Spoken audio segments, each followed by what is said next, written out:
Hello, this is Mike, NoStressMike.com, and something really strange.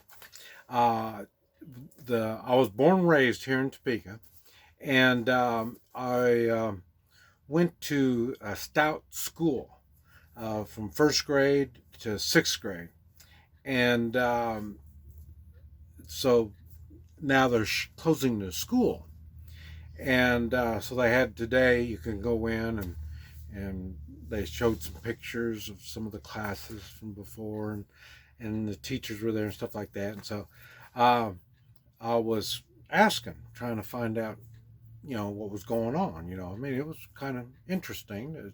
Uh, and what happened is there was about like 35 kids for me when I was in class, and now they're down to about 15, and there's not many kids going to that school, so they're closing it up. And one of the things that I was looking at some of the stuff on there on the walls and stuff they were showing. They had writings and stuff like that, and one of the things they were talking about was it's pass or fail. And what's that? They said, well, they didn't give grades. And so I thought, oh, that's kind of odd. How do you go to school with no grades? And I've heard of this stuff, but I thought it was in California where the weird people are. And, but no, they're doing it here in Topeka.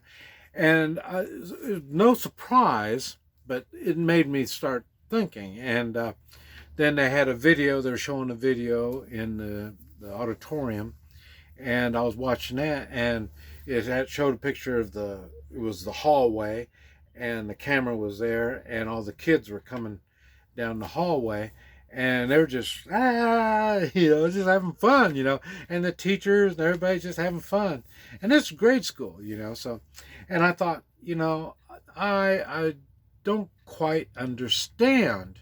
Now I'm not a teacher, but I do teach dogs. And I know one thing, if your dog is hyper and run around crazy, you're not going to teach him nothing. First thing you have to teach him is to calm down. And so the dog has to calm down, and then you start teaching it where its boundaries are, things it can do and it can't do.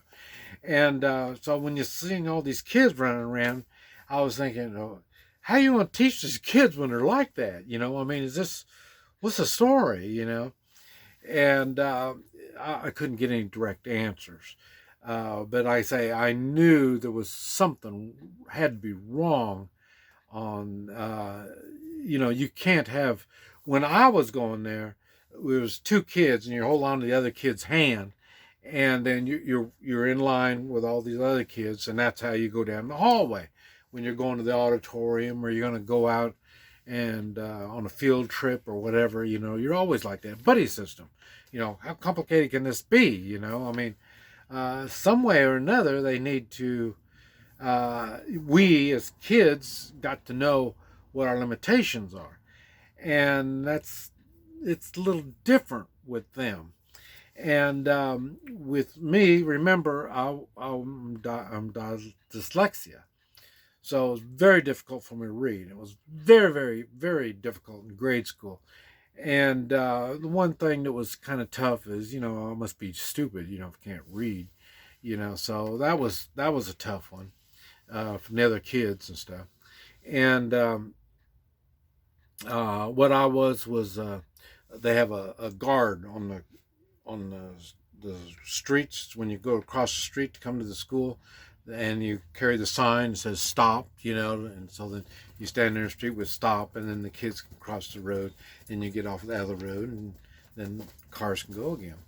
And but my job was down at the creek, and the creek was a block away, and my job, the bridge, it went down the bank, and then it was concrete with drains underneath it, and then it goes back up again. And my job was to make sure that the kids got across the creek or the bridge okay, so they can get to class or when they're going home. That's what my job is. My job was to make sure that the kids don't play on on the bridge and fall and get wet. And the way I did that is I'd be standing on the rocks or playing around down there. Or when it was ice, I'd be standing out there on the ice, tell everybody stay on the bridge as you're going to school and stuff, so we don't want anybody to get hurt. And the ice would break and I'd get wet and I'd have to go home and change before I go to school. And so, but that was my job. And so then I asked them if they had these safety guards or whatever you want to call them. And they said, yeah, the teachers do that stuff. And it's only right there at the school. They don't go down to the creek down there. It's just right there at the school. And, so, and then I said, well, how many recesses? Did you still got recess, or they don't have recess anymore? And they said, yeah, you get recess when you eat, at lunch, and then there's recess in the afternoon. And I'm thinking, okay, I don't understand how that works, because you got morning all morning long. I don't think I could handle that. We had it like 10 o'clock, so school started at 8:30, and then by 10 o'clock you're ready for recess. And then from that, then you wait for lunch and stuff like that. And they said, no, they don't do that. But for me, like I say, I'm hyper. I'm getting going. So I'm good for about an hour in the classroom. Then after that, I'm over here, reach across, teasing everybody around me, bothering them. And then they'd send me out and pick up the trash in the playground, or do something like that, get me outside, get me out of here, so I don't disturb class anymore.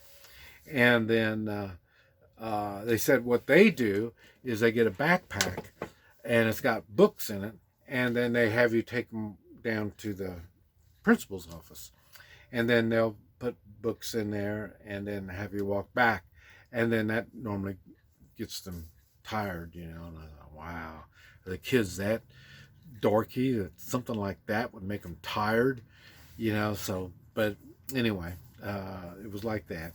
And then I said, now, I remember, bam, they take a ruler and then whack your hand. And if that doesn't work, well, then they send you down to the principal, and then he's got a paddle. And man, that hurts, and they don't do none of that, and I don't know. I don't know, and I don't understand. And then it's just and this is grade school, and like I said, a lot of it I just don't really know how it works, and they're just lucky I'm not a teacher or anything to do with the school, because I'd be a little nastier. You want somebody, and be real good to you, go home, don't come down here. You come down here, you learn, so, and I say right now they're pushing 50% is graduating from high school. And I guess even in high school, it's hard for them to, like when you get an F and then you don't pass that class, it's hard to get an F. And I did a lot of C's and D's, but then again, in high school. But then at that time, I would go in early and get some help and start, help me out on this stuff. Because, and nobody really understood about the dyslexic stuff. Can't read. They didn't really understand what that was. And so, I didn't know. I just knew it was difficult. So it was harder for me to learn. And then in the afternoons, I had a hamburger place. So I normally, at noon, I'd go and work all afternoon and evening, and then get up early and go to school before school to get help and all this stuff. So it was a little different for me. And but so they went out of their way to try to help me. And even though I still quit school February of my senior year, and that was because of racial problems and all that kind of stuff. But it was kind of neat because you saw all the pictures of all the early day people in my day. And they were all whites, all white kids in the class. And then nowadays, there's all kinds of colors of kids in there. And I don't know. I'm starting to wonder this equal right thing, if people believe equal rights. The equal right thing is we're all equal when we're born, but it stops there. Once you're born, it stops. We're not equal. There's no way you're going to be equal. We've got different cultures, in different people from all over the world and stuff like that.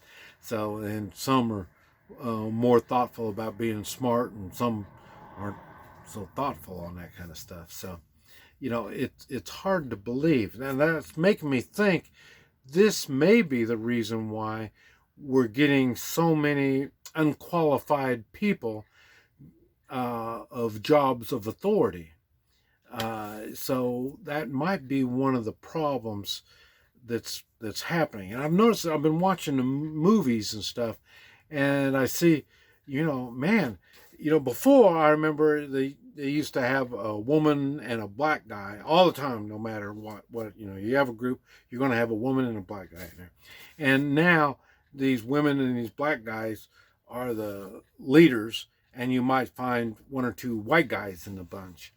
And like, these are supposed to be good leaders. And I don't know. I'm gonna have to make another video explaining.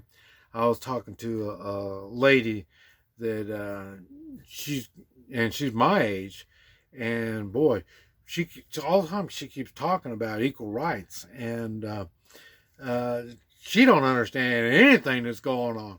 She thinks she should be equal just because she's a human.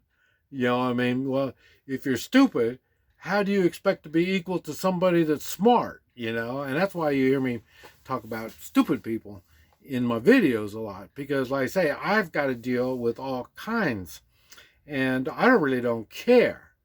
And I'm not saying I'm smart or stupid. It doesn't make any difference.